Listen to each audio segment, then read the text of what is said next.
All right.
I have some other thing playing. Oh my gosh.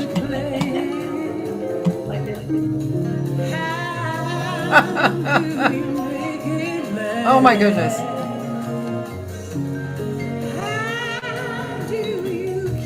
That's not it. Okay, I got it. I've been listening to Aretha and Tony Bennett perform. It's really gorgeous. Anyway, I got it now.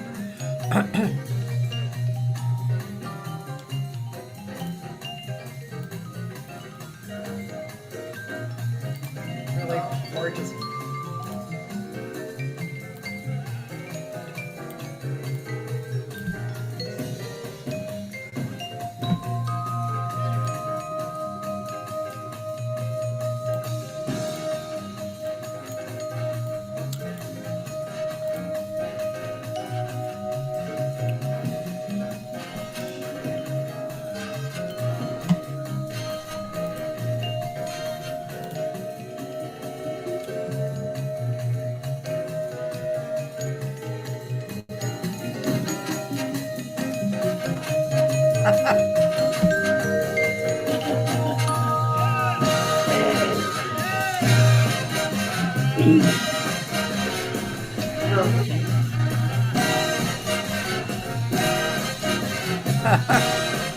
Your dad is smiling, man. Oh yeah, he's having a ball. JJ's dad is the bass player here. Duffy Jackson.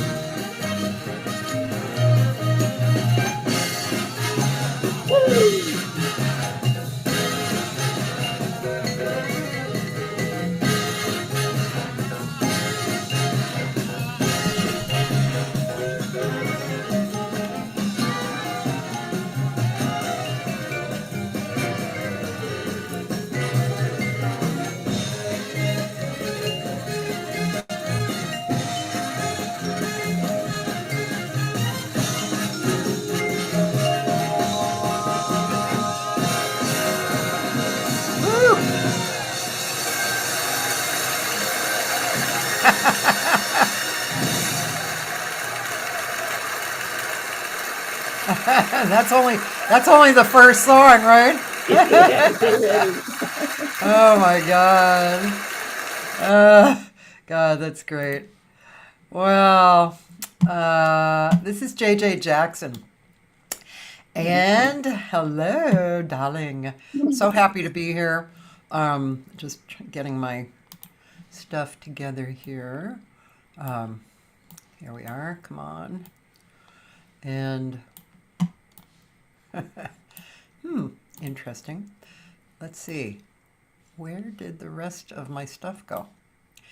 I don't know, JJ. Okay. Okay, so let me find where I am again. Huh, interesting. Okay, new window and history. Open all my millions of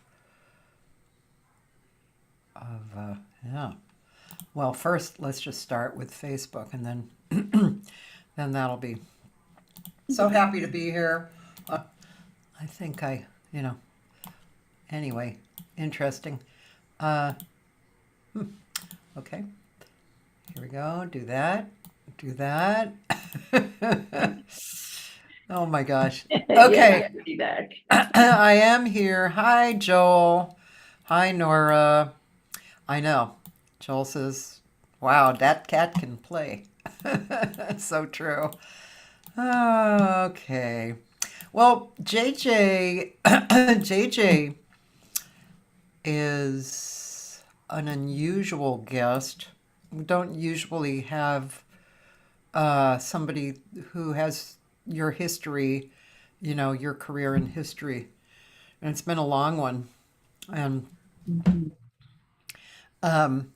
I guess first, let's tell people what you do because then I can get into asking questions and you Sure, can sure. and you can offer information. Well, most people in the industry know me for the Jazz Network Worldwide, which is a social media platform similarly to Facebook, but for jazz. And I did that for 16 years. And then I opened up the Not Just Jazz Network Oh, because so many people were coming in and calling jazz their music jazz when it really wasn't jazz. yeah. And it was a struggle for me because coming from the family that I come from, if I were to let them come in and call it jazz, my father's hand would stick up from his. So I had to be cognizant of what was being aired through that platform. And my background, my history, I worked for Willard Alexander's office in New York, Oh, which was one of the top jazz agencies. So I yeah. learned from the best. I was his right-hand girl. I was Oh, in all the meetings where everybody was cursing back and forth about, no, he needs more money and Buddy Rich needs to do this and Count Basie needs to do that.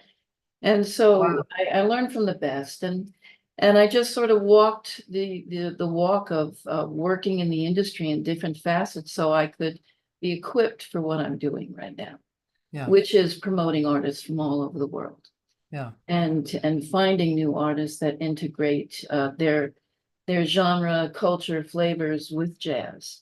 Right. So I look for unique artistry out there to be promoted. So that's what I do now. I promote Sorry. and and I do everything for artists that is missing in their marketing strategy. I'll look at everything and then I'll put my little signature splash on who they are, where they're going, and then I put that out to the world. And I love doing what I do because I get to hear great music. I meet wonderful people. We always become friends. And whenever they come through town into Las Vegas, I'll go to their shows and have dinner. And so I enjoy what I'm doing. And there's more to come, but I'm sure you have more questions.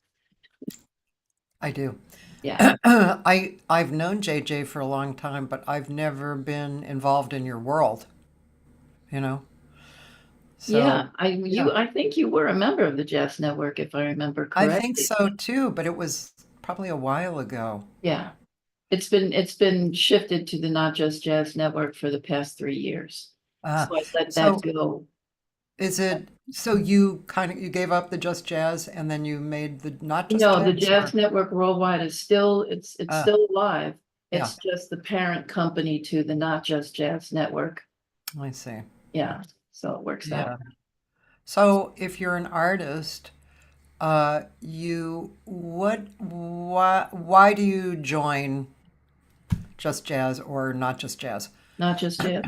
Well, obviously to be exposed as far Yeah. as music is concerned, and also to network with all the subsets of the industry. Both, I have a group on LinkedIn that's growing exponentially. Huh. The Jazz Network Worldwide and the Not Just Jazz Network together there. And people from all over the world are coming in and promoting their own music and collaborations and so forth. And which is great for me because they're coming to me. I don't have to go to them. Yeah, It's nice. So I Yeah. get to pick and choose from all the different countries out there, yeah. you know, who to promote. Little later. Hi, Hiroki. Ohio gozaimasu. So I would like to take a look at the site, just to show people this is what it looks like. Yeah, you can go to Yeah. notjustjazznetwork.com. Yeah. And then right now I'm promoting Lionel Hampton's protege, Jason Oh, Mallet. yeah. Yeah, you said that. So he's the So, featured artist this week. did you And say to go to not, Not Just Jazz? Yeah. yeah, notjustjazznetwork.com. Uh, so, might as well just There you jump in here. And this, you said you don't handle artists per se, but this person is an Yeah, exception. this is the first person that I've decided to manage after 16 years. I was introduced to him at his a local residency that he's doing at the Fontainebleau here in Las Vegas. And the room was just gorgeous. It's the replica of I believe it's Louis Vuitton's apartment in Paris. Oh So my it's real God. swanky. It really is. You know, you walk in there and you just the wow factor is right in your face. But he was performing there, and I was introduced to him, and he knew my brother Duffy. Had traveled with my brother Duffy when he was Lionel Hampton's uh, assistant, if you should say. And so he traveled the world with Lionel. So it became like an old home week with Jimmy Ford on drums, and I hadn't seen him in a long time. And when that band got on the stage, they just blew the roof off. Wow. And Jason has a very unique presence and artistry. He calls he's definitely a locked in swing player. Yeah. You can sense and feel Lionel Hampton's mentorship within his performance, but you can also sense that he's put his own artistry embroidered in with that mentoring. He also has created a style of music called vibrafunk, where you're going to see him dancing behind his vibes. He does some James Brown moves. He does some martial art kicks. I mean, he's mesmerizing. And I thought to myself, I have not seen anyone do this. And I was watching the audience and I said, okay, I see what's happening in this room right now. And so, you know, we started talking. So I would like to support him in his efforts worldwide for people that don't know him to find Yeah. out about him. Yeah. I know this is one. Mallet Records presents Jason Mallet Man Taylor. A little bit of watching him. Is this the room you're speaking of? No, this is the Okay. Cicada in Burbank, California. Oh, yeah, right. You'll hear me explain who he is.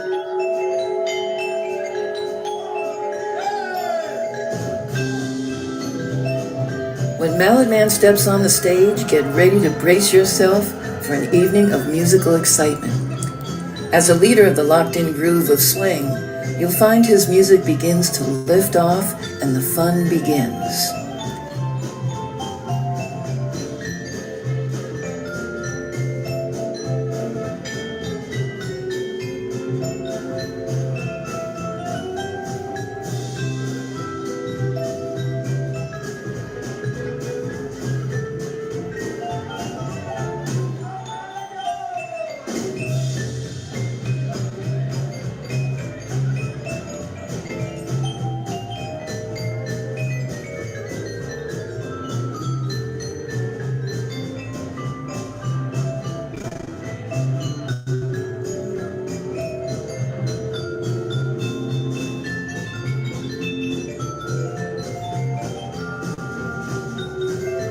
Mallet Man's command of his performance is mesmerizing. From twirling mallets, dancing accents, with soulful whimsy that finds its way with pocketed rhythms, accentuating colorful moves on his instrument.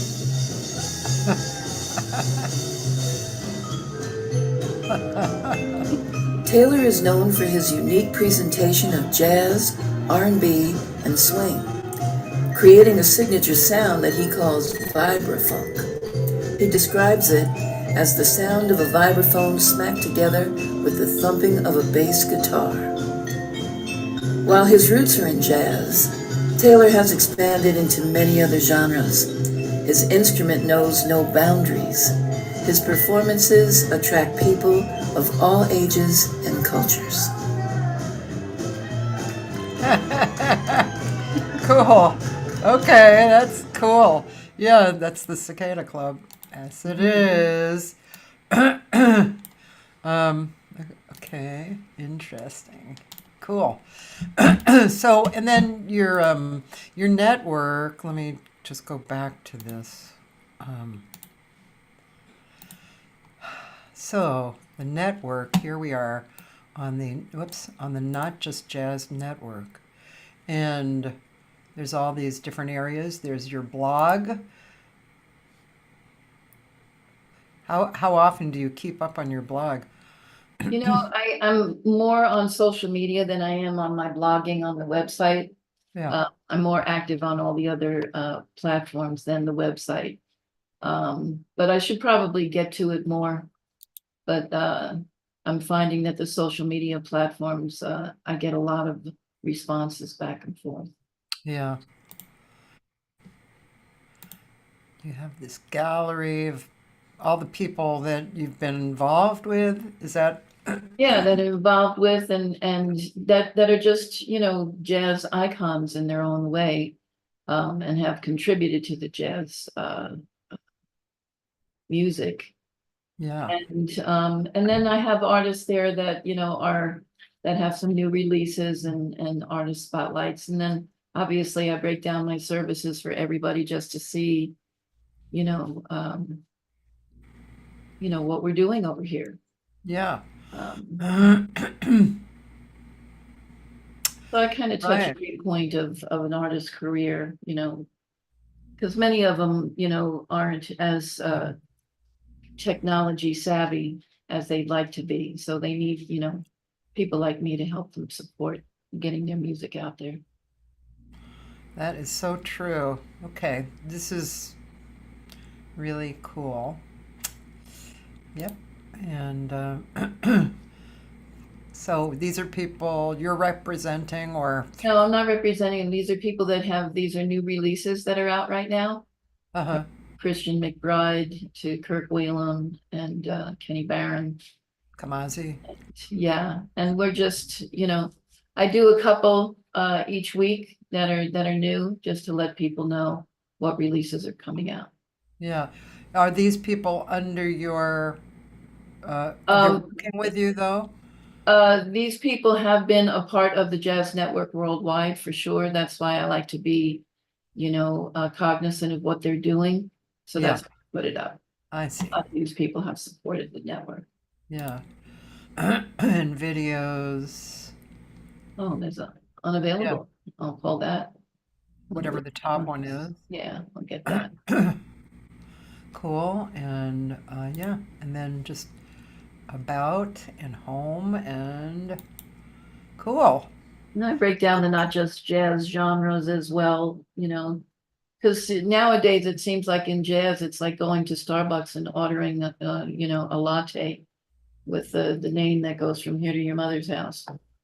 And, Yeah, I so- know. Like, I agree. And even with my music, I mean, I'm a jazz singer, but a lot of what I'm doing is, jazznetwork.com. What is that? I don't know. Jazz Yeah, Network. I have Jazz Network Worldwide, not just the Jazz Network. Ah, Yeah, Jazz Network Worldwide. It'll take you to the Not Just Jazz Network because they are the parent of the Not Just Jazz Network.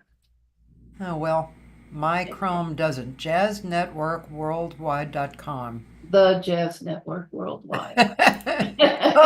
Okay, the Jazz Yeah. Network. So Come it's on, just gonna take Kathy. you back to the Not Just Jazz Network, so you can Oh, get out of I that. see.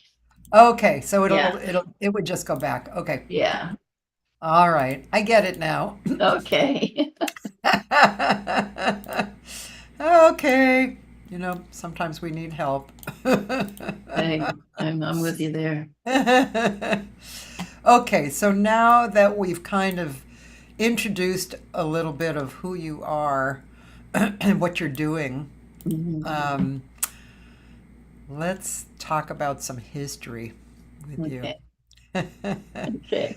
So, your dad was a famous jazz bass player. Your brother, well, let's start with your dad Are with and then that? you. And so, was it just you two siblings? No, I have an older sister. Her name is Mino. Uh-huh. Is she involved in? Yes, she's a singer and she's been out there. She's not singing currently, but she did offer her talent throughout the industry throughout the years Yeah. as a vocalist and sang with some great people. Yeah. Um, So but you came Duffy, up, and what about your mom? Where was she in all this? my mom was a terrible singer. We used to beg her not to sing. Oh.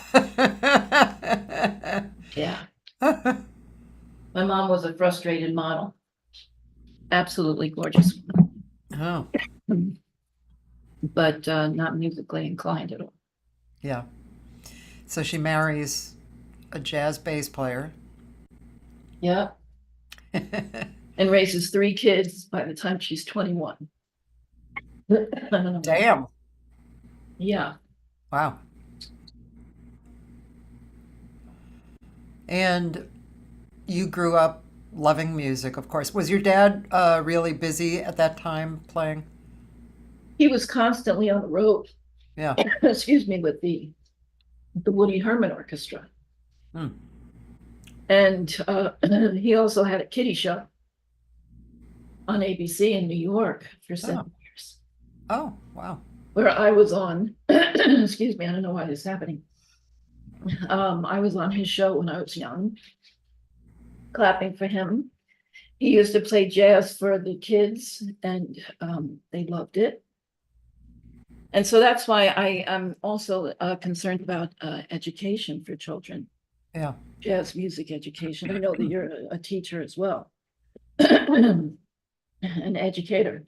But the bottom line of it is that growing up in a jazz family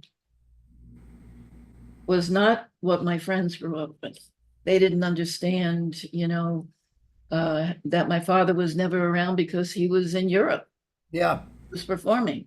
Yeah. And my mother struggled with 3 kids by herself Yeah. while he was out there. And then my brother Duffy ended up getting osteomyelitis, where the marrow of the bone eats away and the bones got brittle, and he ended up having to get his a new hip.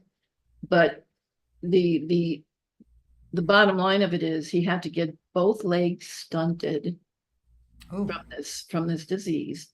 Yeah, they called him the bionic drummer because and this happened when he was 10 years old. wow. Yeah, so from his torso up, he grew up as a man, but from his torso down, his legs were short. Wow. So he had to have a big lift on his shoe, his right leg. And but nothing stopped him. He went on and played his first gig. He couldn't even graduate high school. I mean, he graduated high school. My father went up and got his diploma, but he was already on the road with Lena Horne at 18 years old, and handicapped. Wow. And then from Lena Horne, he went to Sammy Davis for 3.5 years, I believe. Wow.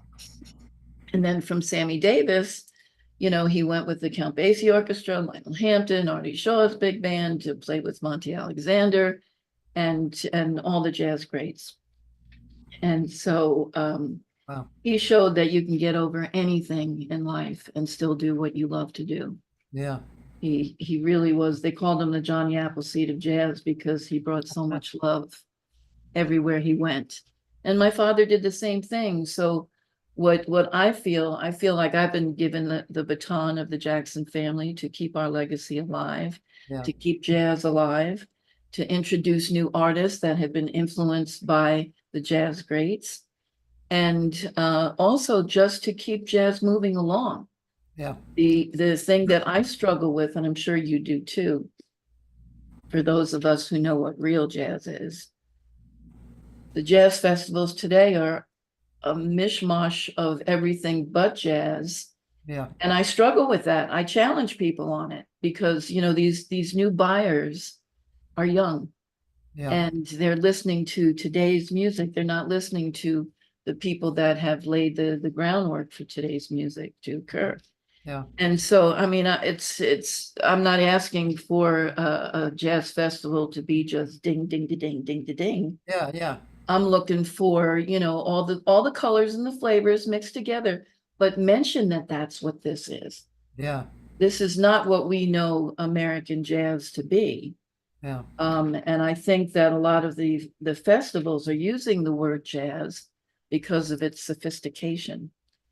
And so if they just, throw in an R&B singer with the one-hit wonder, it gave it some sophistication, but it has nothing to do with jazz. Yeah. So it's bringing in a different audience Yeah. is what's happening. So, I remember Buddy Rich's wife, Marie Rich, said to me, JJ, I don't understand. For us, older folk who understand the real music, there's no place for us to go to hear our music. Yeah. And we've got the money to spend behind it. Yeah. So, I just think, more forethought needs to occur in reference to the variables of the kinds of audiences that like jazz or love jazz and want to keep it alive. Yeah. I'm gonna talk about this, but I want to message her too. I was just talking to Michelle Coltrane. Oh, Hold on. I'm interviewing JAIJAI Jackson right now. please join in. Yeah, really. Yeah. Um, Yeah, Robbie Coltrane was part of the Jazz Network. yeah. So, she and I were speaking yesterday, and I went to see her sing. I had interviewed her a while back, and I think she's a really great singer. And I went to hear her sing like last week, and it was kind of a last minute thing. She was just doing standards, but when you hear a great jazz singer sing standards, Mhm. just a great jazz singer. So she and I were talking. I don't think a day goes by where I don't have some kind of conversation about what are we doing? What are we doing? Can we do something else? Not exactly complaining about the state of, the state of the jazz industry, but observing it, and like you just said, I mean, that's actually a fact. Festivals are actually doing what you said. It's not an opinion. It's not a denigrating opinion. It's not a happy opinion, but it's actually a fact. That's what's happening. She said hello. She's doing a French radio interview in just a few minutes. Okay, please tell her. I said hello. Send my love back to her. Okay. Yeah. Okay. She says hello too. I'll just tell her we'll be here for a while. Yeah. Anyway, so, and let me just do something. One more thing. I'm going to just send her the invitation anyway, just in case she gets off of her French interview. Sure. Anyway, so yeah, we were talking about it. And first of all, I was the one who said, I really enjoyed hearing you because there's really not a lot of great jazz singers, professional jazz singers in town that I hear. I hear a lot of uh, not professionals, like Mhm. they're students or they're, you know, they work, but they're not, they don't work like we have done. I mean, we were lucky too. We came up, we learned as we were performing, I mean, when I was in my 20s, we worked 9 gigs a week, Oh, yeah. and all kinds of gigs, and that's how we learned, and that was great. But and people don't really do that now. And I can think of some younger people who are really good singers and sing jazz great. But there's kind of a handful, you know, and Michelle and I were just kind of throwing around ideas. How can we what could we do? Could we establish a location where you can, basically a jazz club, right? Where you can hear real jazz and it's not only like right now, there's, for instance, Sam First, which is a very nice club, but it only does modern jazz, pretty much, you know. Uh-huh. So, um, can we establish a real location that promotes and caters to, you know, jazz in the form that you and I were just speaking of? There's so many possibilities, but you really have to, like you were saying, there's some pre-thought that needs to be done. I think Mhm. people, it would be, maybe you should do this, JJ. Maybe like have discussions, like a once a month discussion about this kind of stuff, and have people come and talk about the possibilities, because I think people don't really know what to do. They're I they think, you know yeah, I think what's been happening because this has been going on for so long yeah. that it seems like it's the norm now. It's a hard fight. It's a hard fight. We have to carve out our own lane once again, Yes. what I'm seeing. And Yes. with today's technology and everybody being on their devices, and the landscape of the climate of the world today, Yeah. a lot of people aren't really going to the clubs as much as they used to. They feel safer at home and more relaxed.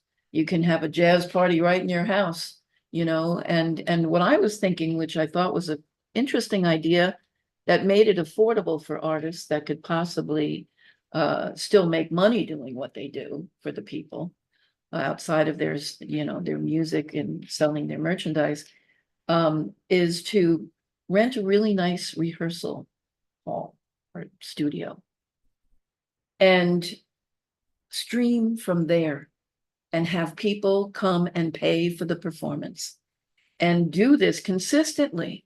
So people can mark their calendars when you're going to be live. They can put it on their big screen TVs and have a dinner party and have a jazz trio right on their TV.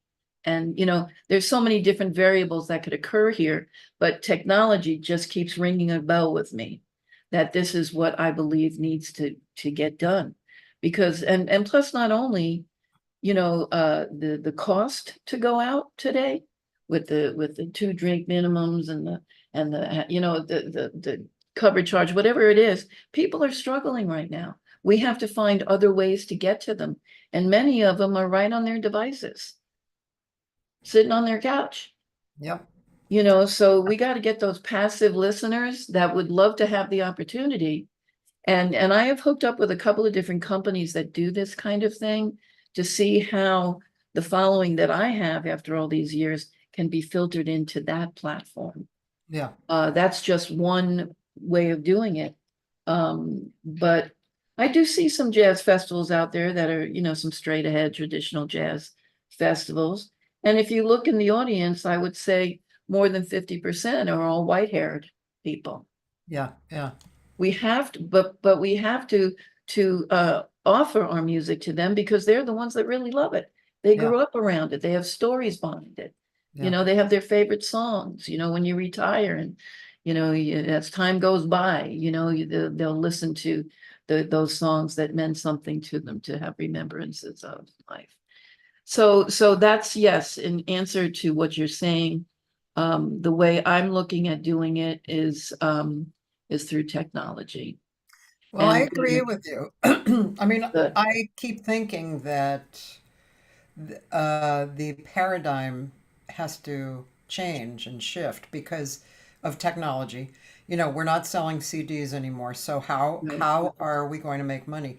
Also, well, last year there's this funny little room here in North Hollywood called Kulak's Woodshed. It's been there Okay. 24 years, and it's mostly been geared around singer-songwriters and more rock people. Like jazz people didn't really know about it. So last year I was helping to book jazz musicians into it.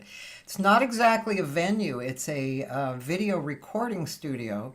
Okay. The environment is very funky. It's kind of like unplugged, you know. Mhm. And Paul Kulak has a 6 camera shoot and he live edits the video in the back. Nice. There's sound. There's a Pro Tools session that you can take and fix up or whatever. And it's only about, and this is a 2 hour show. You can seat about 45, 49 people in there. You can charge whatever cover you want, take the whole cover. The piano's great. I got a really good piano in there. There's a whole back line, and it's only $600. I mean, it's crazy. So Wow. yeah, it was a great year. We had a really good year, and so I'm still booking it a little, but not much because I got involved with other stuff, you know, of my own. Hmm. But so that's interesting. But now he streams for free on Facebook. I think if he could change that to actually have a charge, then he could make more money. The musicians could make more money. I You know, think they're afraid to do that for some reason, that people will be turned yeah, away, for yeah, a mere $10 to see 2 hours of some great stuff, or, it has to change. And it's all about how it's being presented. The musicians have to work smarter as yeah, to how they're yeah, making their revenue. And $5, $10 adds up on the internet. And with somebody like me behind it, I'm promoting it all over the world and pushing, pushing, pushing. So there's only so much pushing you can do, and people say stop. yeah, But yeah, you have to have engaging content that yeah, has the wow factor for the quick 60 seconds of a spot to yeah, talk about it.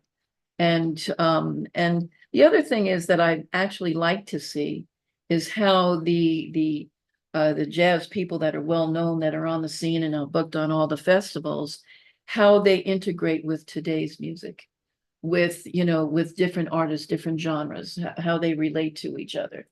Um, I think that's important, that there's grace on either side, yeah, respecting what came before you and how that integrates into what you're doing today, and how that collaboration could be kind of cool if they figured something out, how they can, so it's almost like that really needs to occur. yeah, And I just hope for more of that. I love what Lady Gaga did with Tony Bennett, yeah. and what Tony Bennett doing the duets with some artists of today. And you saw how that coagulated into a Oh yeah, group. amazing. So people need to be more innovative as to their choices, as what they're presenting, and to try to get a new audience to listen to who they are, and Yeah, maybe even challenge themselves to do something a little bit more contemporary and do the mix on the opposite end. yeah. Why not? Well, that's the what I had kind of overlapped in the beginning was I never had seen this before last week, but the video of Aretha and Tony Bennett singing "How Do You Keep the Music Playing?" Oh, It that was ripped my heart out. perfection. Oh, I know. There's nothing like a singer who can tell a story. That's what jazz to me is, that Yeah, improvisation of heart, telling yeah, a yeah, story, having people feel what brought you to that tune yeah, and have it relate to their own life by way of how you're bringing it across. yeah, That I love. That's true artistry. I'm getting chills even telling you that. I cried several times in that during that video. Oh my God. Yeah, they're on so many different levels. It's I mean, first of all, Aretha, the queen. And I mean, and they're both old enough to have totally lived and experienced and sure of themselves, and all of that to me means something as well. Oh, It really yeah. soaks in, Yeah. There's and experience there. oh God, and Yeah. Tony's just standing there with his hands in his pocket Yeah. and he's singing the Confidently crap knowing out of that he's, everything. yeah, Oh yeah. yeah, I he even mean, was crying a little on that video. I don't know if you saw oh, that, but he I'll had have a to look at it tear coming again. down. Oh Yeah. my God. Well, my dad used to say, if the artist on stage is having fun, the audience is having fun. Yeah, It used to drive him crazy, when Miles Davis would turn his back to the audience yeah, and play to his band. And my yeah, father would say, people are out here spending big money to come and see you perform, and you turn your back to them. yeah, And you have an attitude, you put an attitude on jazz. yeah, It's because he was always so happy-go-lucky on stage, and my brother too. yeah, They just made sure that whoever came to see them walked out better than they did when they came in.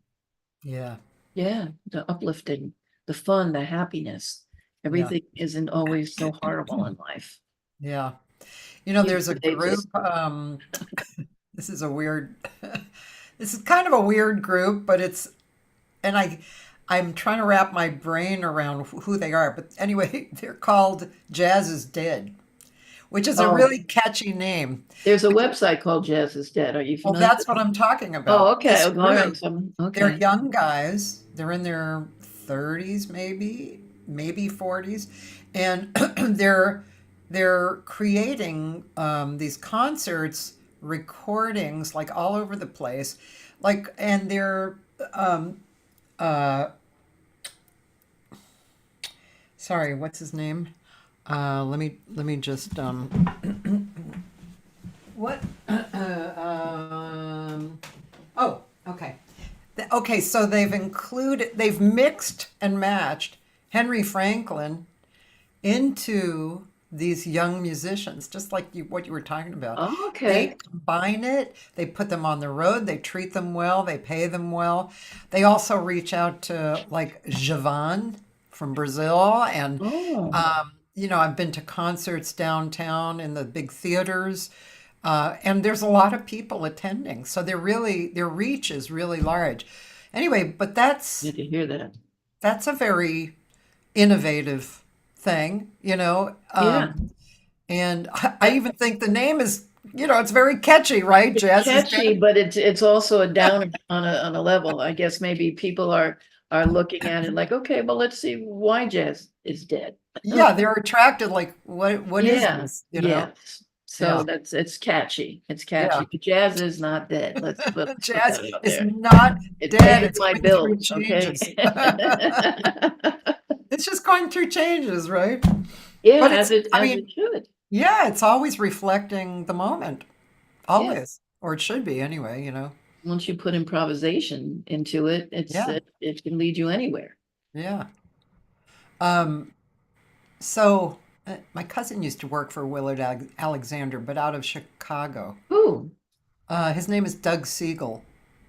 Oh, I didn't meet This Doug. was a long time Yeah, ago. I worked with Tom Cassidy there, who took over. He was the head there. Oh, And I ran the New York office and the contract department.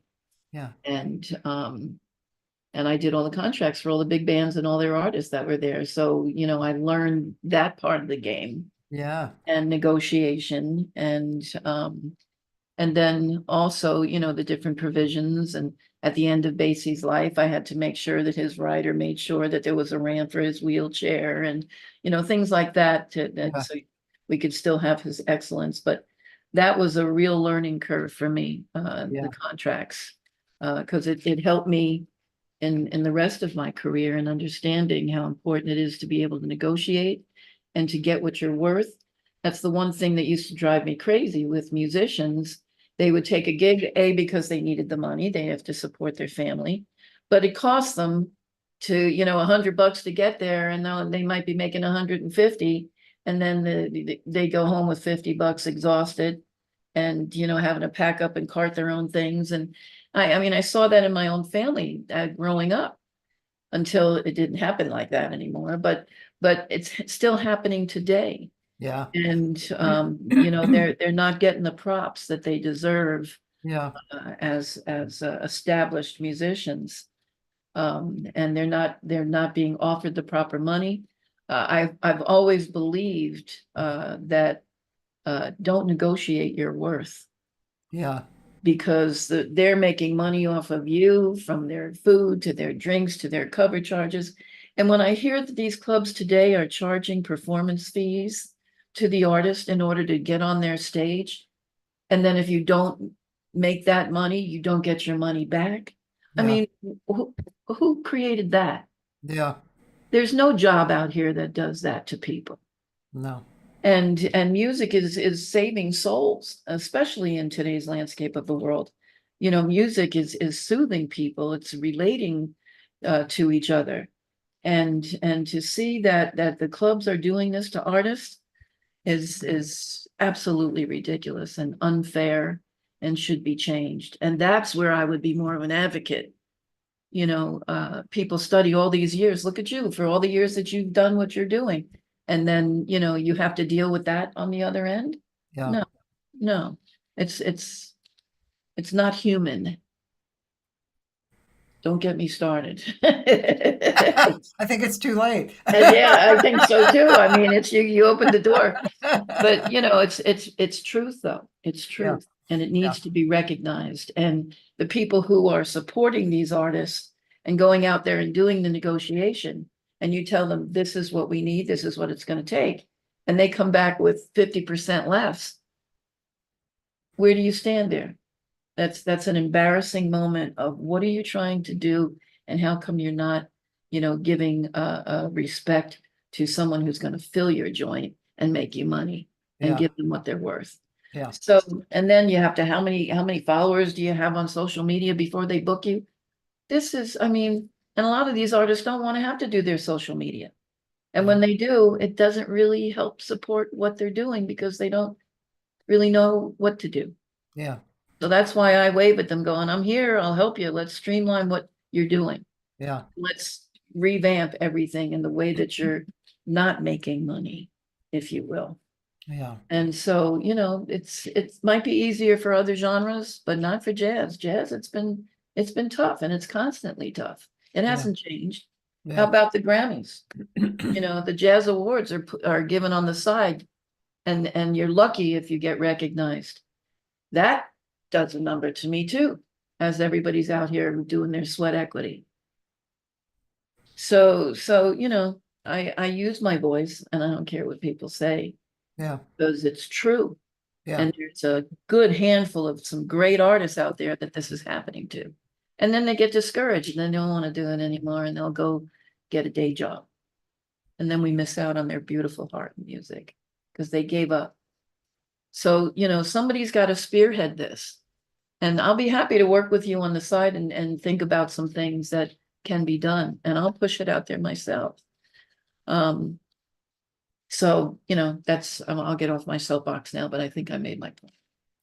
Well, I mean, yeah, like I said, I think I do talk about this with every day with somebody, Yeah, because it's real. It's coming. it's a mainstay in jazz. It's Yeah. just what it is. Yeah. And we have to break that brick wall down. Yeah. It's not fair. Yeah. So they're tossing jazz aside as Yeah. if it's, old school. Blech. Yeah. No, Yeah. it's Yeah. a lot better than that. Yeah. So this is why it's important to me to find some new artists that are out there that have great followings, and, find out what they're thinking. Who were they influenced by? Who would Yeah. they like to collaborate with? We Yeah. have to combine these voices somehow in order for us to get the respect that we deserve in jazz. So, I wake up every day, and the labor pains come every 10 minutes to try to figure this out. It's true. And so, I won't stop. I won't stop. Yeah. But I do have something else that when you're ready to talk about it, what I think, what I know I'm being directed to do now. Okay, I'm ready. Okay. A couple years ago, there was a group that put together this event. It was called Give Your Love. It was a tune that was written by 3 people. And the tune was about how many times do we have to write a tune to bring this whole world together? Okay. Sort of like a We Are the World tune. Yeah. And it was produced and done at A&M Studios, where the original We Are the World song was recorded. We Yeah. did it in the same studio, so it has some nostalgia attached to it. And in that video, which we will probably be using, you had actors in there, you had singers in there, you had behind the scenes people in the industry there. There was a camaraderie of spirit that was so real and so beautiful, that it equates what's going on today. Right now, and I don't want this to end up being a political conversation, but we are all aware of what's going on and also what came down today. That we need to start giving more love to each other and human kindness and stop this divisiveness that's going on. So the name of the tune is called Give Your Love. I'll be happy to send it to you so we could play it so people can hear it. Yeah. And I'm putting this show together and getting some very well-known people involved with it to do a residency here in Las Vegas. I did want to take it on the road. It was going to be a tour, a Give Your Love tour, but I decided not to do that right now based on what's going on in the world, because we're out there singing about love and peace and camaraderie. And you know what could possibly occur. So I don't want to jeopardize any of the artists that are coming in to bring their philanthropic heart to the fold. But I do want their personality and their fan base to come to the fold with us and give their love and have this be a rippling effect. It will also have longevity because love is something that never dies. And we can just keep morphing it with different artists throughout the world in different regions. And I believe this song is going to be the new We Are the World. It's easy to learn. The lyrics are so touching and soulful about human kindness. And how many times do we have to come together to do this? To make people aware. So if it's a mainstay of, when people come into Las Vegas from all over the world, they can go bring their love to the Give Your Love show. And they'll receive love back and forth. So that's the rippling effect that I would like to see. And that's what I'm working on right now, and have meetings in reference to that. And also bringing people from the Not Just Jazz Network and the Jazz Network into the fold. I will be using those artists. I want to give platforms to these artists to bring their heart to the fold. And they don't have to be celebrities. They have to be a celebrity of who they are in their music, and just bring that. And so I'm formulating that right now, and it's coming together. I know that I'm going to have some challenges, but that never stopped me before. Yeah, and I mean, yeah, exactly. When Yeah. do you not have challenges? When you're not So doing anything? exactly. So what I'm going to do is, if you'll just give me 1 second, I will send you this link. Sure. There's no better time than now, right? Yeah, so this is Um, going to be developed into a show.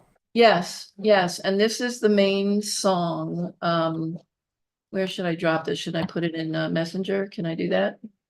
Yes, you can do that. Okay, here it is right here. And, Somebody, well, I'm sorry.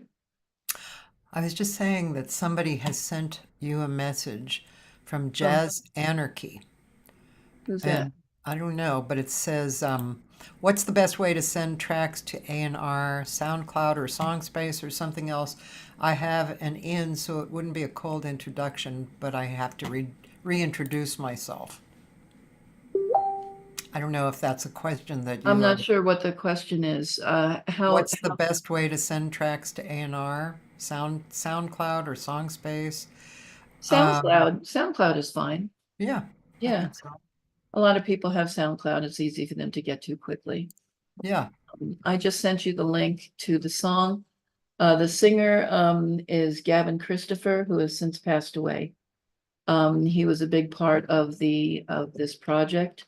Okay. And I think everybody will enjoy this and understand it. And if they want to be part of it, they can contact me at Okay. jj@notjustjazznetwork.com. Okay. Now, this video is not associated with it. It was at one time. Just the song is what we're listening to now. Okay. La la la la la. Oh, oh, oh. How many songs must we sing to bring this whole world together? How many voices must be heard to bring hope in these troubled times? How many times must the whole world come together to help those in need, those struck by tragedy? Can we bring hope? Can we bring peace? Can we bring love to those in need? If I bring you, will you join me? And side by side, there we will be in this world. Give your love, give your faith, give your time. Don't hesitate in this world. Show the world that we are here. Show the children that we will be there. How many tears must we cry before we see the reasons why?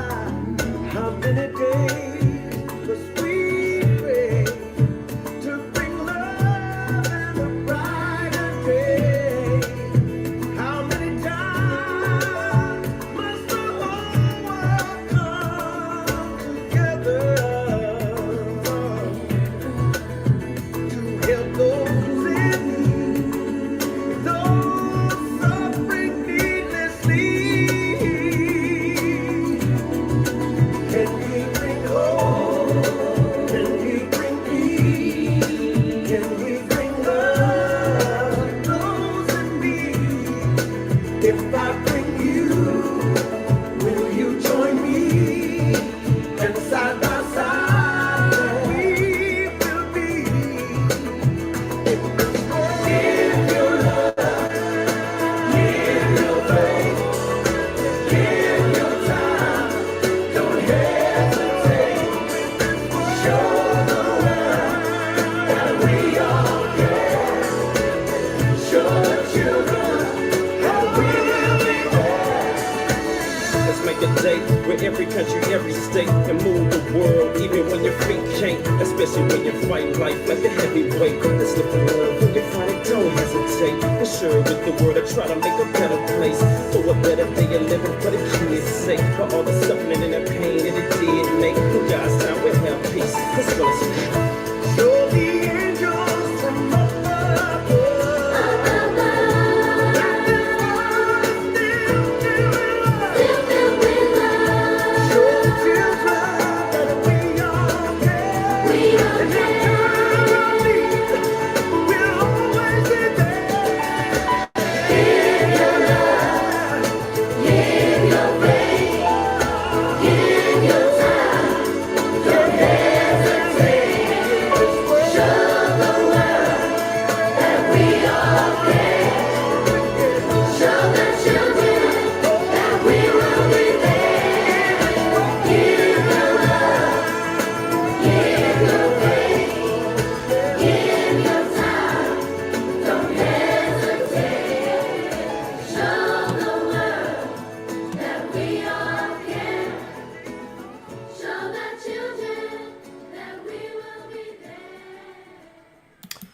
song.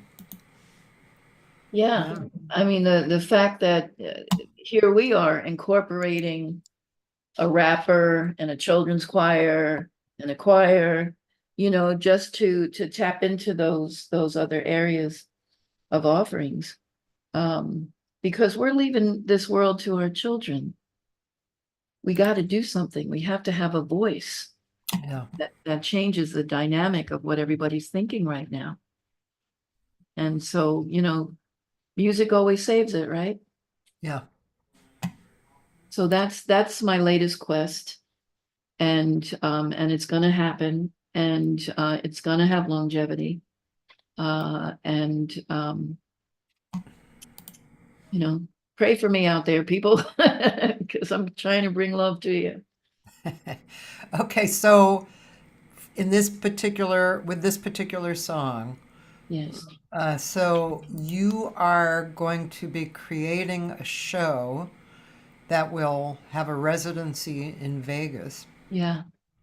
And then, uh, so I'm not sure, did you say artists who are passing through, or will there be particular No, hired yeah, artists? I'm gonna bring in some of the headlining people that are out there today, Yeah, because it's important. It's like a Lady Gaga. I'm interested in Lady Gaga yeah, because she has a heart for people.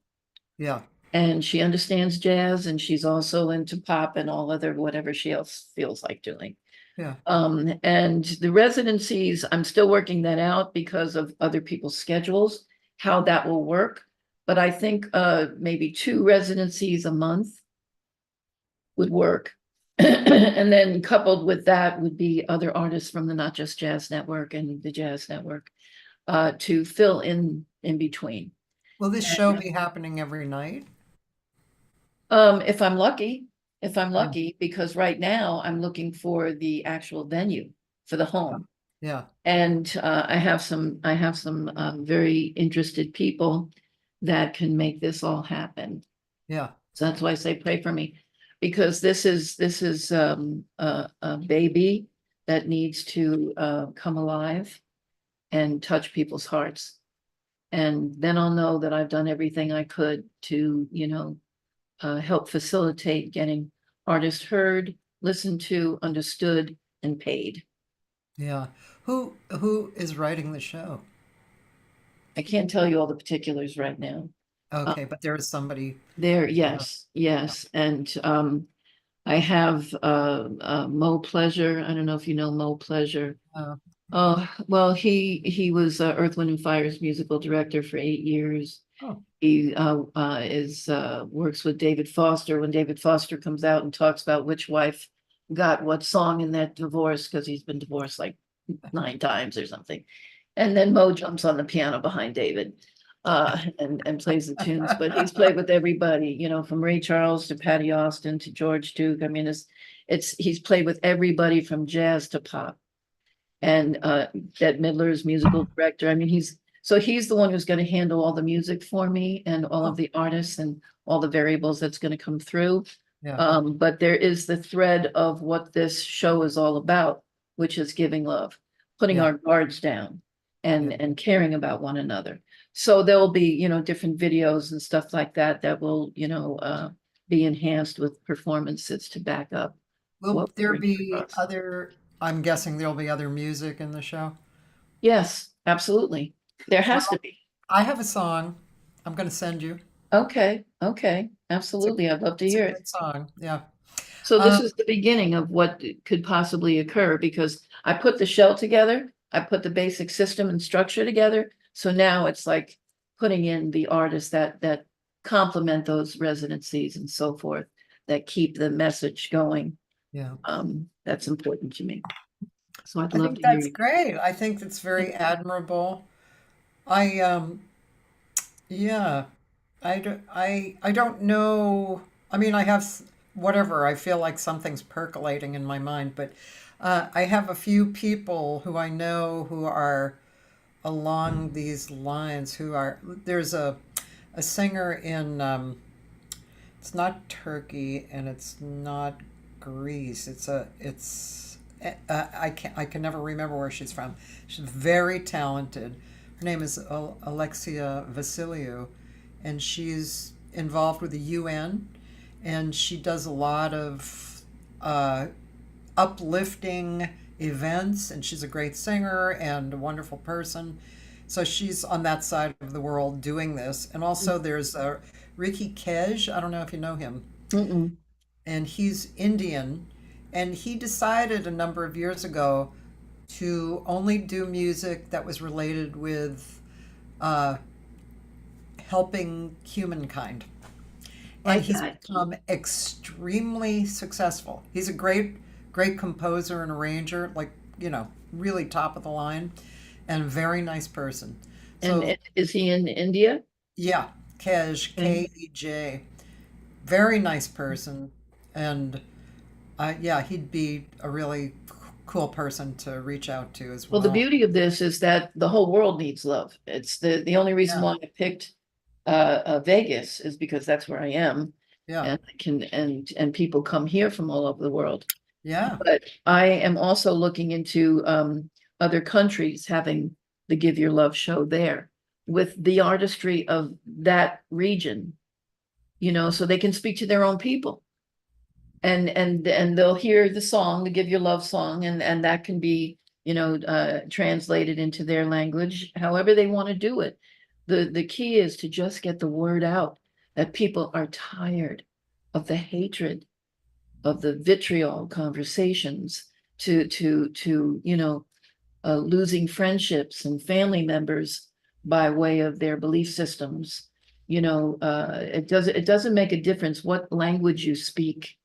Love is its own language, and music is its own language. Even if you didn't speak the language of the music, you could still sense it and feel it in your gut. It tells stories to our spirit.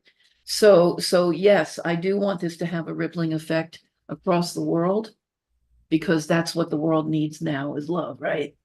So, it just keeps perpetuating itself. But now it seems like the fervor is pretty heated up, and we have to do something about it. The artistic community has to do something about it, because it doesn't seem like anybody else knows how to work with it. They're fumbling all over the place. So we just need to bring it back to one and tell a story and touch people's hearts again, because it's mandatory. There's no other way to think about it now, yeah, especially when so much is at risk.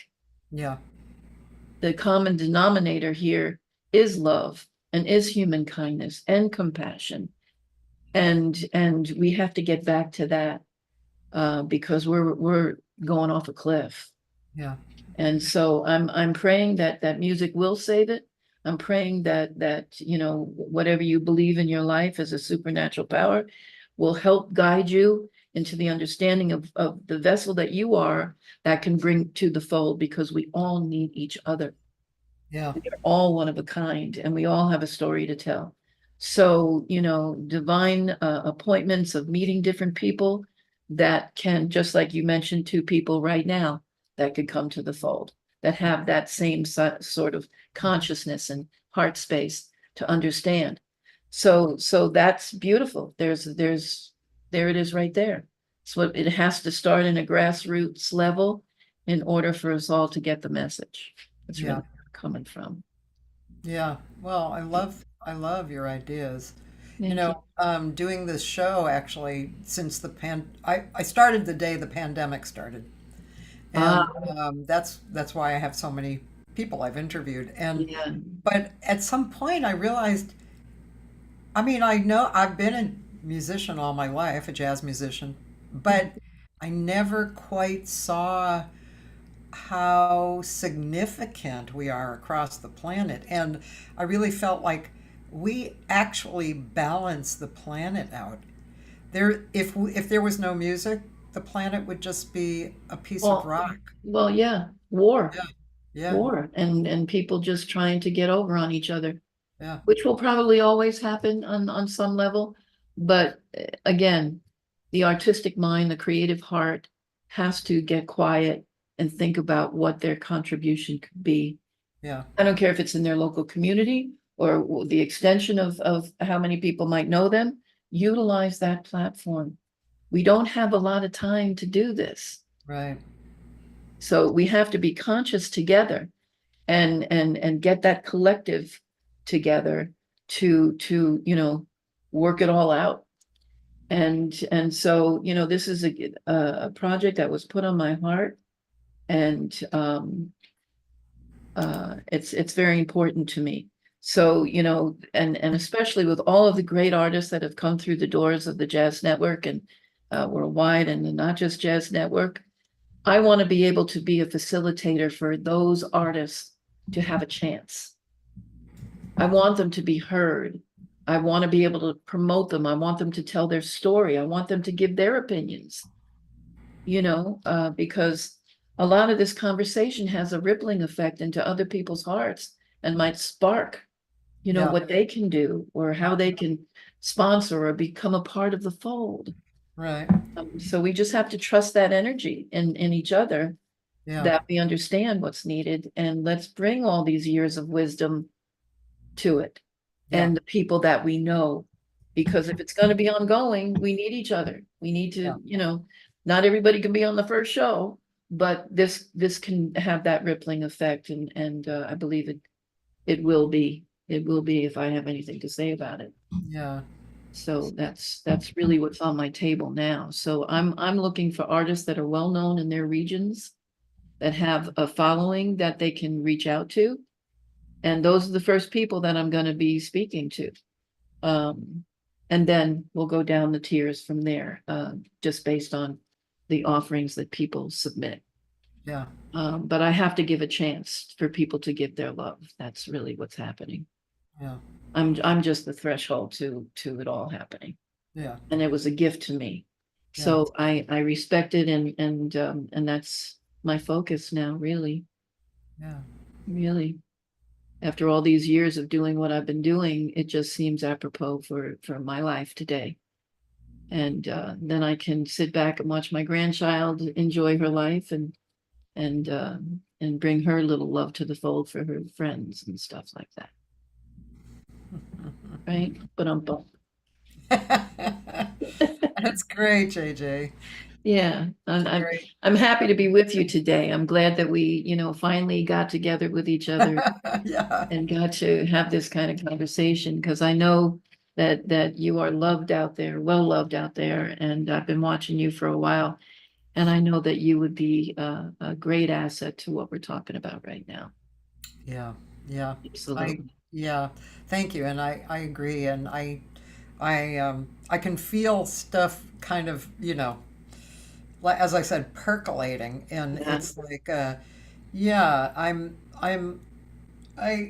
looking for what the next step is. I also have a few charities that I'm interested in contributing to somehow, with music, with support, like Charity Water, which actually that video with your song kind of made me think about Charity Water.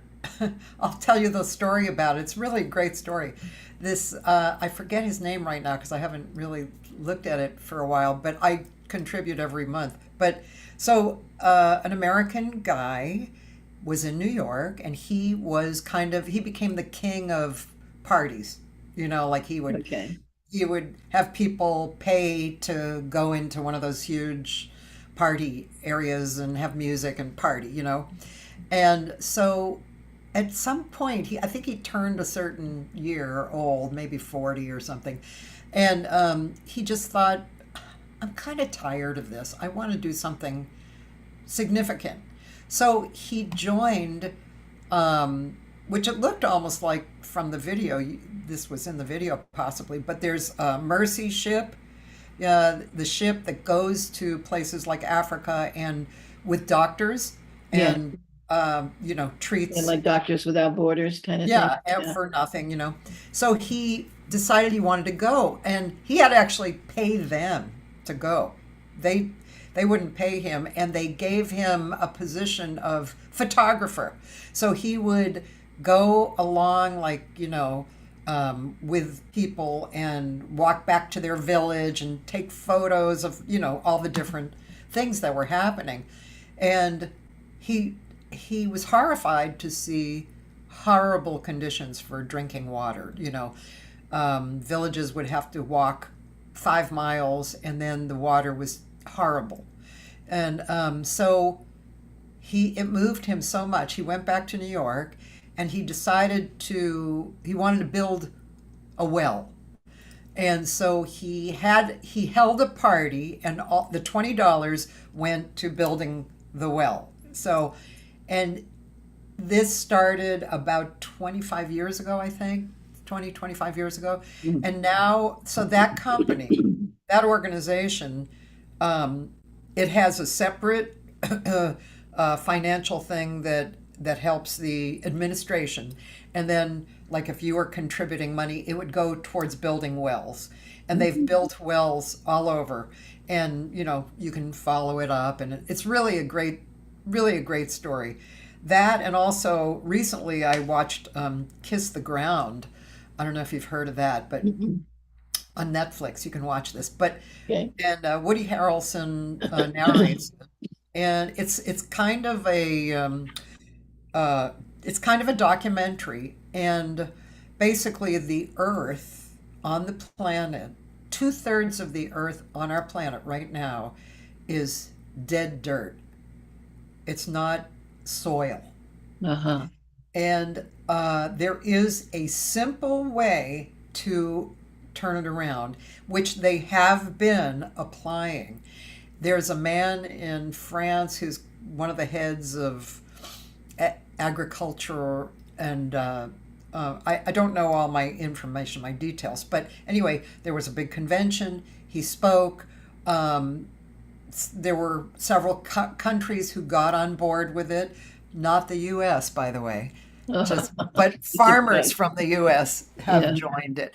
But it's really easy. It's unbelievably easy. Basically, you don't till the earth, and you spread out lots of different plants while the earth is regenerating from a crop, Okay. and then then you do the crop. But it's really amazing, and they show pictures of these vast desert areas that have been reborn.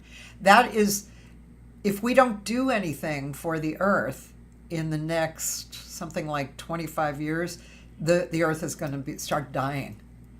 And It so, makes perfect sense. This is where, the climate change comes in, yeah, and the that's consciousness of actually that. why part of why the climate change is happening, because the soil has turned to dirt. Boom, there it is. Yeah. Yeah.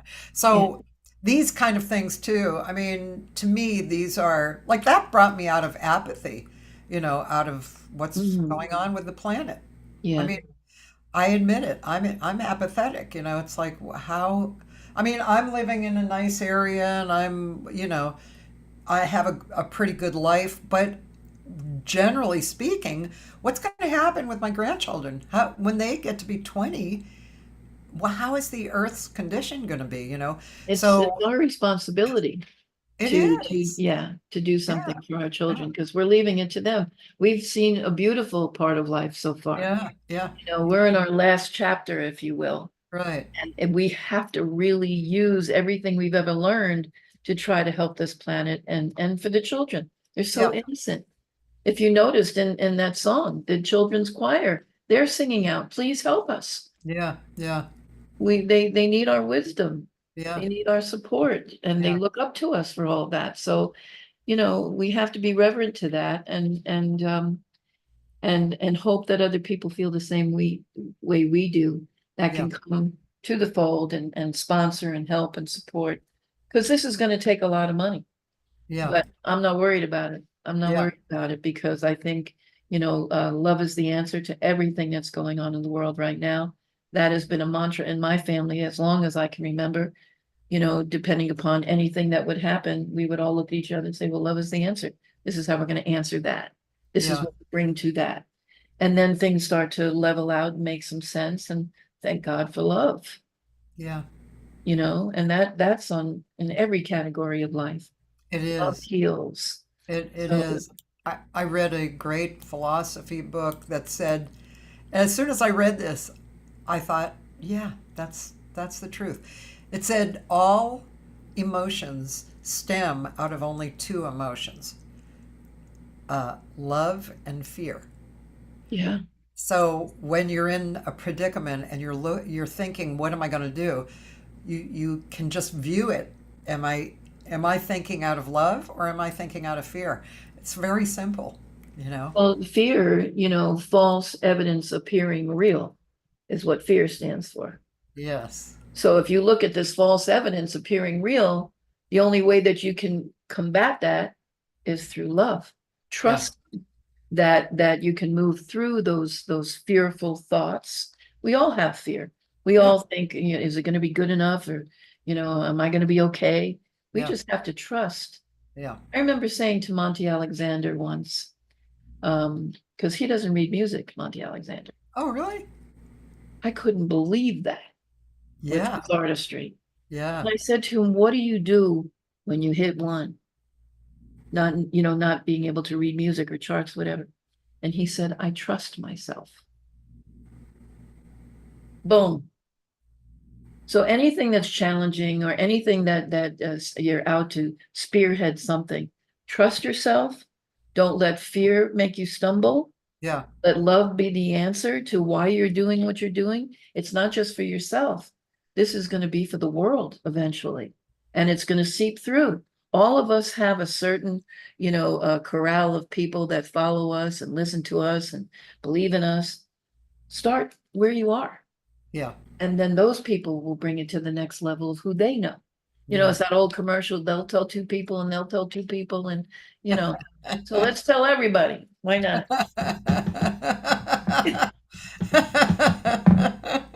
We're set up to do it. We can do it. So, maybe I should have been a preacher. I don't know. Yeah, sometimes I wonder about that myself. It's like, yeah, but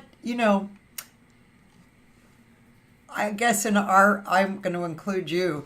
I guess in our relationships, we we draw people in who think like us, Yeah. and for people who we're leading somewhere, this is part of the attraction that we have to people like that. Like I just came back from Japan and Korea, and part of the reason why the musicians and the students and the audience like me is because of my attitude when I perform, which is love, definitely love, and real. Yeah. What's real? What's real in the moment? Like when I'm performing, I don't have to put on a show. I'm real. You showed up. And You are the show. yeah, and the Japanese people love that. They're Yeah. fascinated by that. It's like, wow, that it's real. It's right now, and she's in control, and she's musical, and the musicians are having a good time, and it's fascinating. Yeah. And And people are having a good time because you're having a good time. exactly, yeah, Yeah. And you're comfortable in that space, which yeah, makes everybody else feel comfortable so they can relax into what you're presenting. yes, Yeah, I get it. yeah, And that really is the true thing, because I've always been a partaker of an audience that is sort of critical, only because I've seen so much music in my life. I've seen so many performances that I'm looking for what's going wrong. yeah, Almost like a producer or director. Oh, the sound over here and the guy over there and that, and oh, look at that. And then I can't really enjoy the show. I don't know why I do that to myself, but when you can feel that relaxed sense of the artist who's coming out and bringing their gift to the fold, that can relax you and know that regardless of anything that could happen, my brother always used to say, even if you hit a wrong note, my brother used to say, you're always a half a step away from where you need to be at all times. right, So remember that. Go over yeah, here. So people understand humanness, yeah, yeah. and they forgive you for that note that you hit by accident. Well, they don't. You They know, actually like the comeback.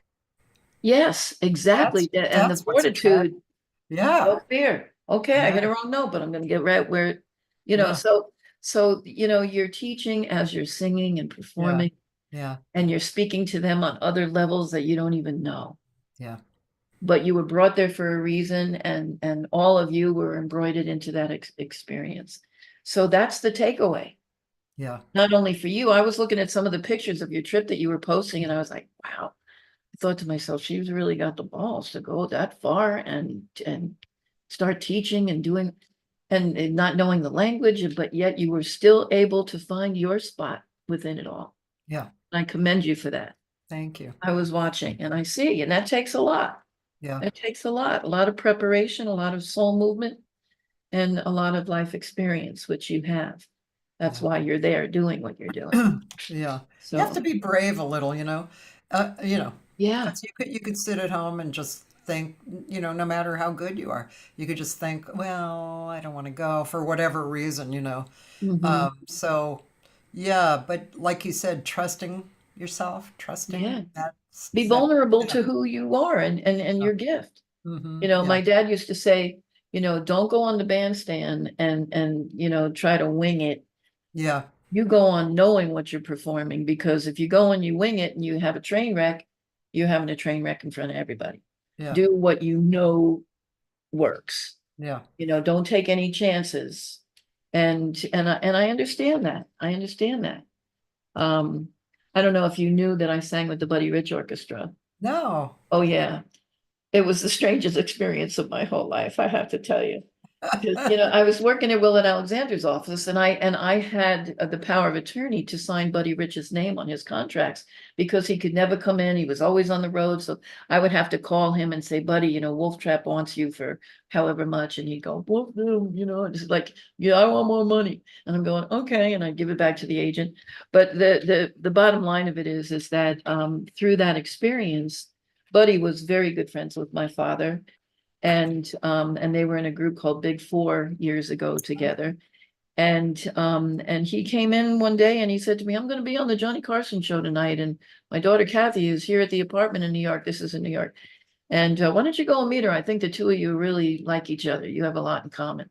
So I did. I went up to the apartment, and he got on a plane and went out to go do the Johnny Carson show.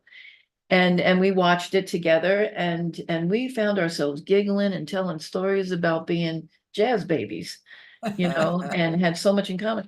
And then all of a sudden we just started singing together, and we called him on the road one day and said, listen to what we just did. And he said, would you girls like to go on the road with the band? And I'm like, what? What?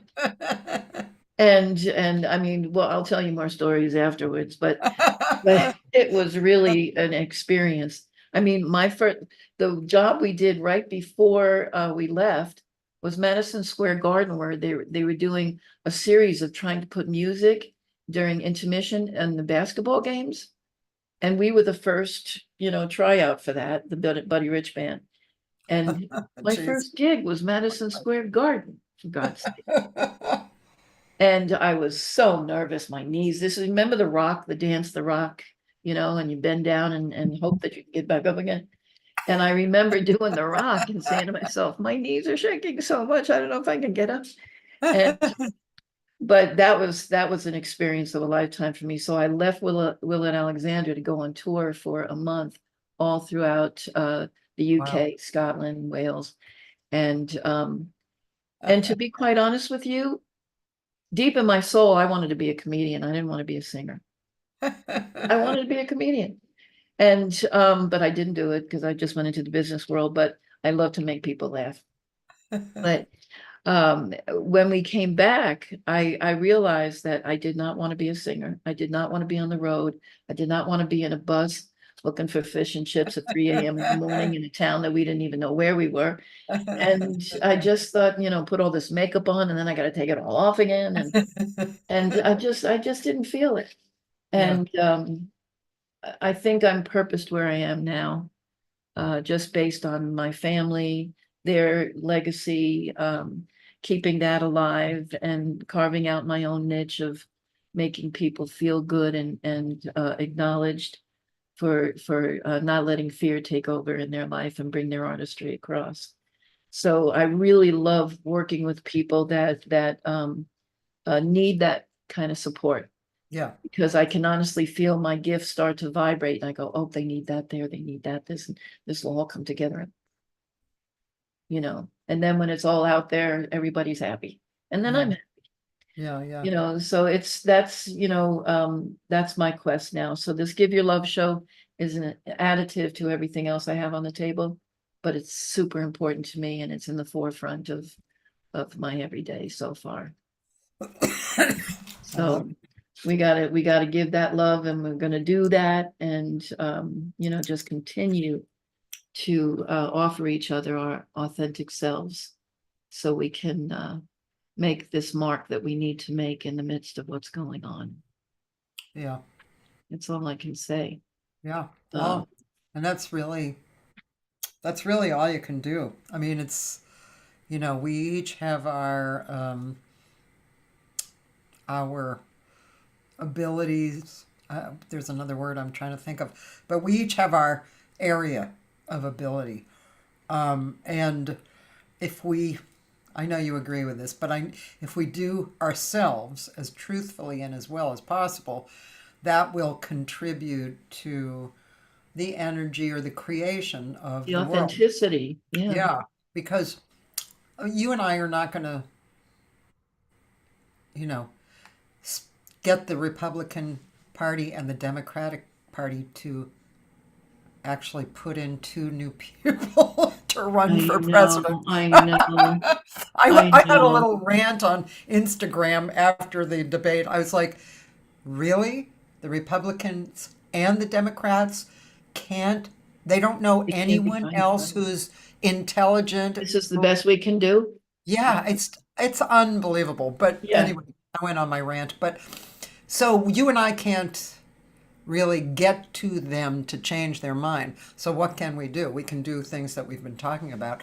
We can, you know, help people, strengthen people, change some people, you know, with love and music and, you know, gathering together and, you know, so many things like Yeah. that. I That's call what it we the can do. camaraderie of spirit. This is what we all need. We need to come together. And Yes. don't think I haven't thought about bringing that song to the fold of the Democratic Party because the Republican Party has no love at all. I Yeah. don't know what it is. It's all about hate and division. Yeah.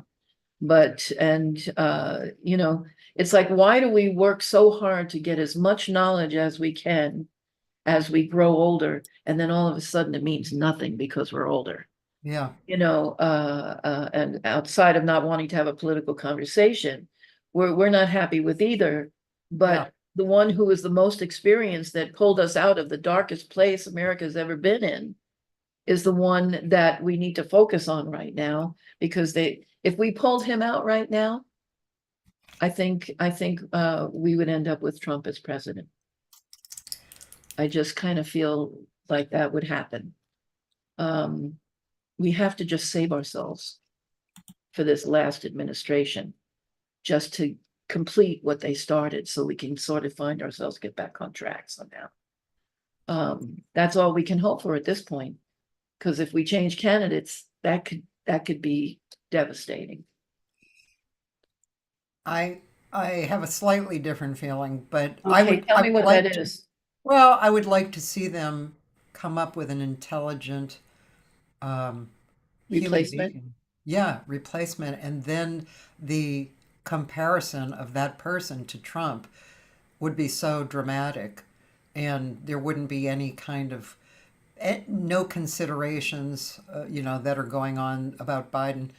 I mean, I think Biden is an incredibly educated and experienced person.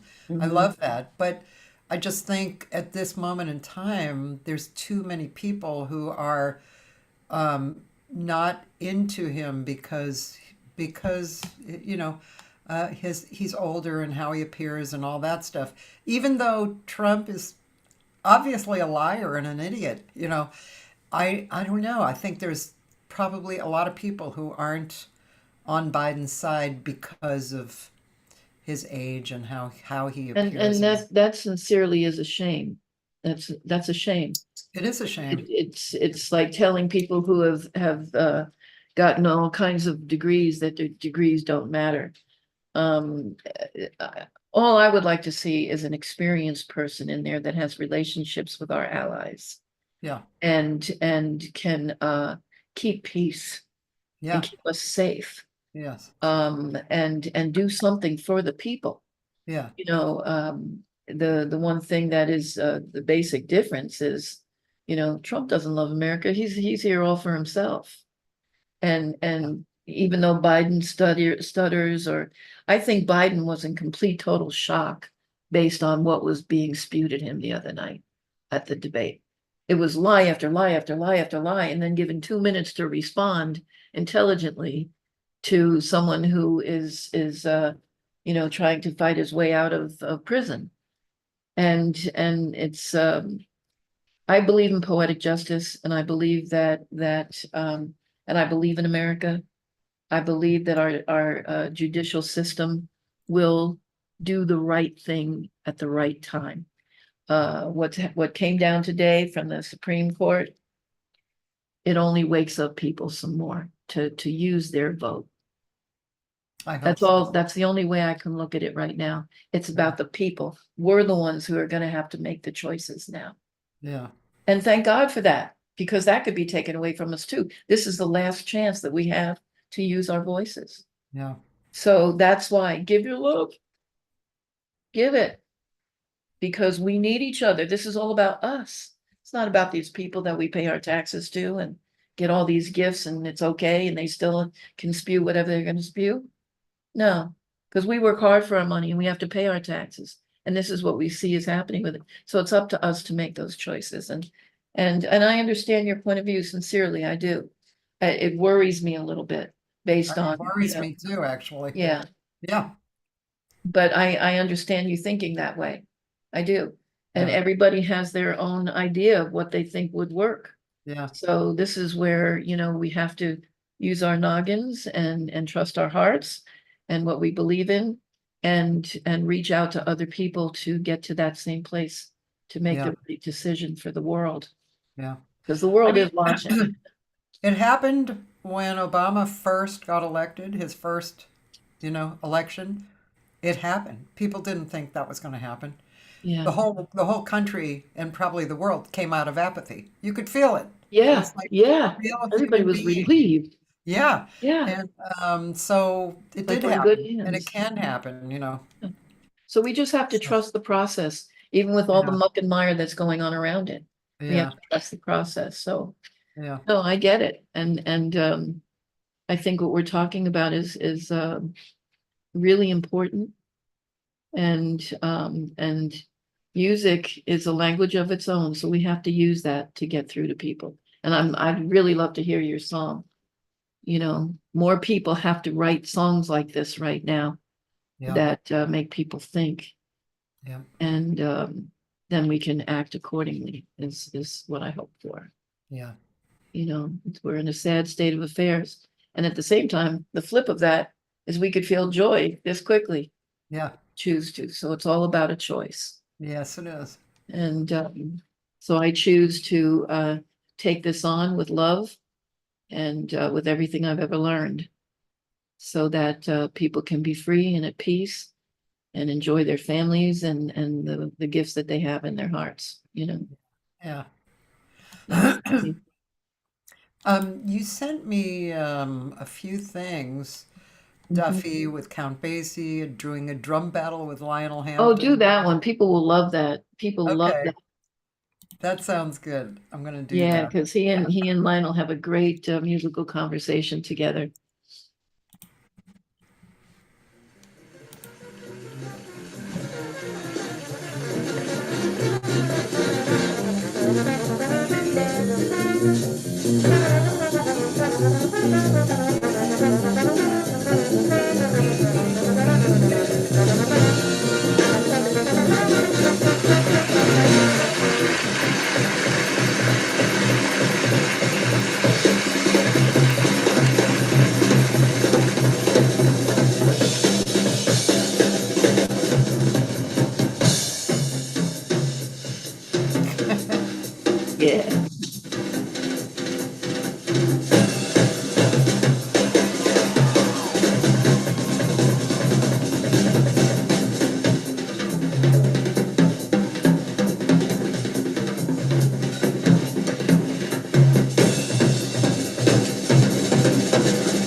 Oh my gosh.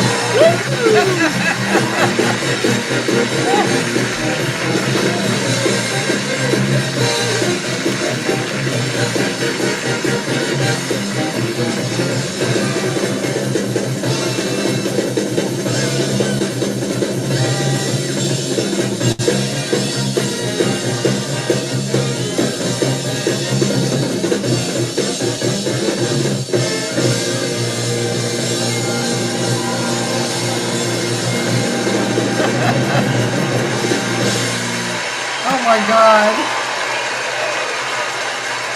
Wow. Wow, that was quite the solo. Wasn't that amazing? Yeah, your brother has so much energy. Ugh. Jeez. Growing up with him, he was hitting everything in the house. I was like, Ma, get him to stop hitting the walls. Oh, he just hit My everything. But God. what I think would be a good thing to do at this point is the other video that I sent to you of Jason, Okay. Mallet Man Taylor. Since he being the protege of Lionel Hampton, he's keeping that groove alive. And it's a short video that will, I believe the people will get a good feel of what he's putting into the world. It's also with Tito Puente Jr. Cool. And Bernard Pretty Purdy on drums, and his late friend Alan Gerber, piano player, who just recently passed away. Okay. Yeah. So I think that will, Lionel, by the way, Lionel seems like such a nice being. oh yeah, I never very, met him. very genuine heart. Yeah. And he loved his music. And you know, the musicians definitely worked hard for him, I'll tell you that. Yeah. Yeah. Okay, let's see.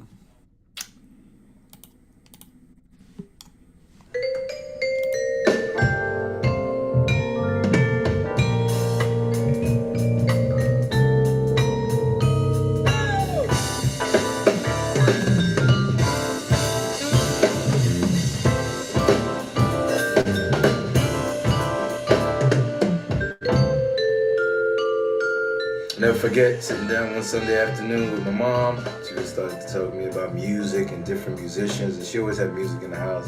Then she mentioned Lionel Hampton. Lionel what? She said, Lionel Hampton. I said, who's he?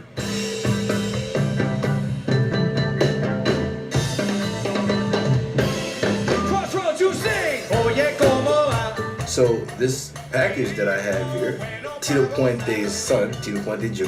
My father was an icon, legend, ambassador of Latin music, but he was dear old dad to me. Being in a household full of music, full of drums, and having a parent tell you, don't touch my drums. And of course, I ended up touching the drums.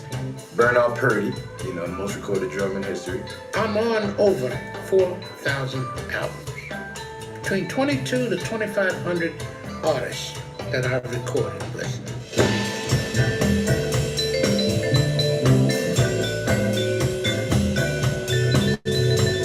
Man, Mallet is just something just to see. He's so entertaining to watch. He goes wild. He's good at what he does. And he's an entertainer on top of it. And watching him perform makes my job so much easier.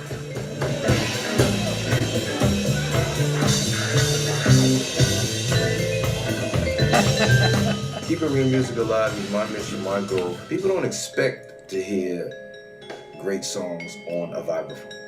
My mission is to say, guess what? Surprise!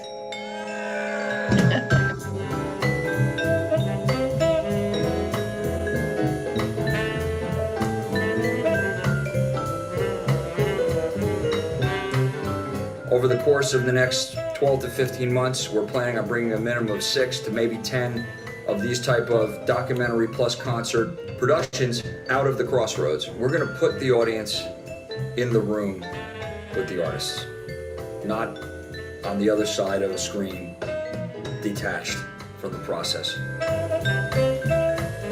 You feel like you're in the audience and you're up close and you have that kind of access that you might be missing from some of the larger shows. That's what we do. By the time we do it our way, people will feel like they came to New Jersey and saw the show.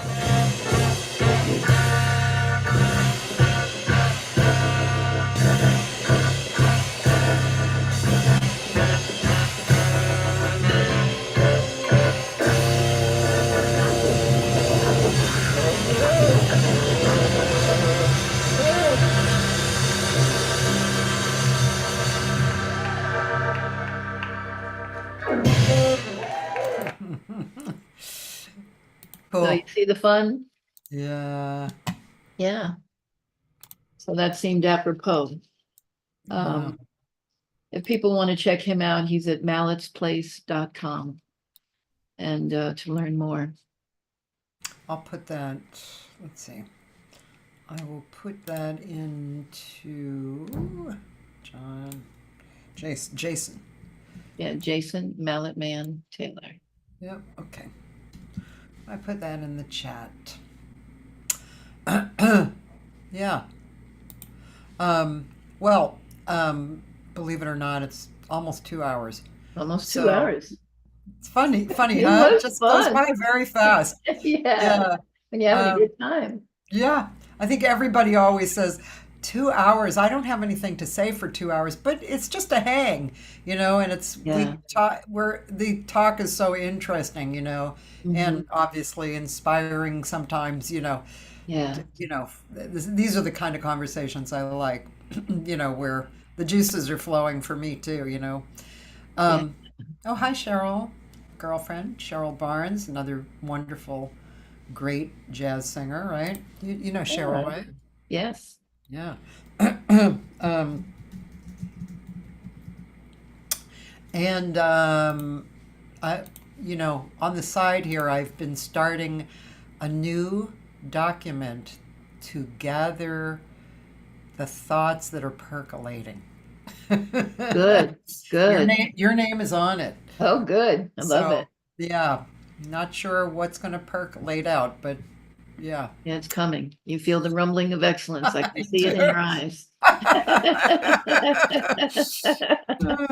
So for so many years, people have said, "Oh, you're always so busy and this and that." I don't think I am. Well, I have gone through busy times, but it mostly I would just put out these ideas, and I would always get ideas, and people, I don't know. I guess people thought that was. I don't know. I don't really Great. get. Yeah, I don't get sitting around and doing nothing, Oh, and no, yeah, you that's can't. You it's just can't. not. I like relaxing, but when I empty out my universe, something Yeah. always appears. Yeah. You Yeah. know. And you have to listen to that. You're being drawn to something that's the creative heart right there. That's how it all Exactly. begins. You know? What's her name? Oh, she's the woman who wrote "Eat, Love, and Pray." Gilbert, I think her name is. Oh, I know who you're talking about. I Yeah. can't remember her name. She's a very Eat, good Pray, writer. Love. Eat, Pray, Yeah, Love. Eat, Pray, and Love. She's a Yeah. very good writer, very user friendly to read, and Mm. she wrote this book called Big Magic after Eat, Pray, and Love, and it was a great book. It gives permission to the reader to be creative, and but she was telling a story of how her publisher wanted her to come out with another book, and she had this really great idea, and but it sat around for like two years or so because she was doing something else. She was involved. I think there was a love relationship going on. So anyway, she went to a convention and she met another respected writer, and they decided to have lunch. And the writer told her she had that idea, and she was coming out with a book about it. So the point was the muse had been knocking on this woman's door, Waited and too long. she waited too long, and so the muse said, "Okay, fine, I'll just go look for somebody else." Right. That's why you have to get up and go when you get the aha moments, you know? Yeah, yeah, There's a reason why they came through. What I would love for you to do, if you don't mind, Yeah. maybe ending our time together with my brother's big band Nose Cone. That was a tune the two of them played together okay. in a big band, and that was Duffy's big band in Nashville before he took his step ahead. Okay. What did he pass of? Complications from hip surgery. New hip surgery? That was his fourth one. Oh, wow, that's amazing. Yeah, he It got a seemed really like bad infection. It was during COVID. Oh, And he got a bad infection and they just couldn't they oh, get it. They tried, but they couldn't get it. But you know, it was his time and he wanted to go play in the big band in the sky with Basie and my dad and all the other jazz greats, and he left a lot of love down here. There's a lot of video, there's a lot of interviews and stuff that he poured into the world, a lot of his wisdom, and I for one am grateful that it's there for people to remember what he brought to the fold. that's very nice. Yeah, Oh, he was the best big brother in the whole wide world too. oh. Yeah. That's As long great. as he didn't hit the walls and everything. Right. Okay, I'm gonna share this. Okay. All right. And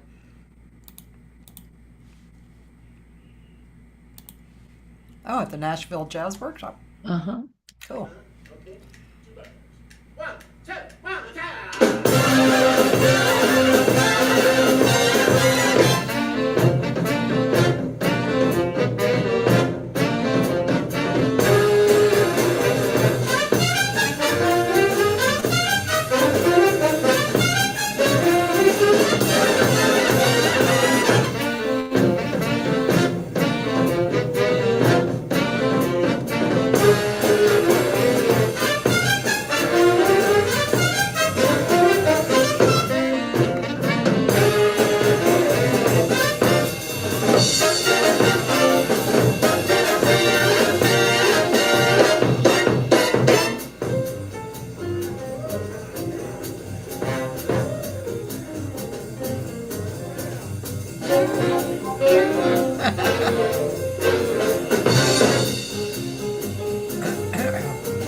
Nose Cone.